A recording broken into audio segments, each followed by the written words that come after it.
மாணவர்கள் அனைவருக்கும் வணக்கம். நாளை நீங்கள் அரசு பொதுத் தேர்வை எழுதப் போகிறீர்கள்.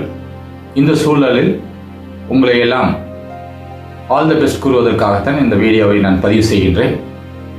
இந்த சூழலில் உங்களுக்கு எக்ஸாம் ஃபீவரோ தேவையில்லை. ஏனென்றால் ஓராண்டு முழுவதாக படித்திருக்கிறீர்கள். கடினமாக படித்து நாளை அந்த எக்ஸாமை எழுதப் போகிறீர்கள்.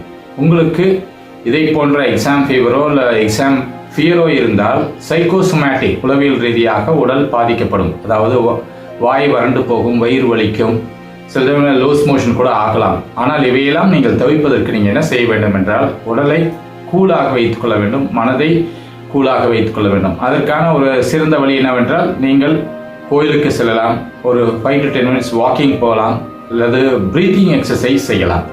இவற்றை நீங்கள் மேற்கொள்வதன் மூலம் உங்களையே நீங்கள் கூலாக வைத்துக் கொள்ளலாம். அது மட்டுமல்ல, இப்படி டென்ஷன் ஆவதன் மூலம் உங்களுக்கு மறதியும் ஏற்படும். ஸோ இவையெல்லாம் தவிர்ப்பதற்கு ஒரு கோயிலுக்கு உங்களுடைய மதத்தை சார்ந்த கோயிலுக்கு சென்று ஆண்டவரிடம் வேண்டி இந்த பரீட்சையை நீங்கள் ஒப்படைக்கலாம். பெரியவர்கள் கூறுவது போல நான் கோயிலுக்கு சென்று என் பாரத்தை இறக்கிவிட்டு வந்து விட்டேன் என்பார்கள். அதே போல நீங்கள் செய்யலாம்.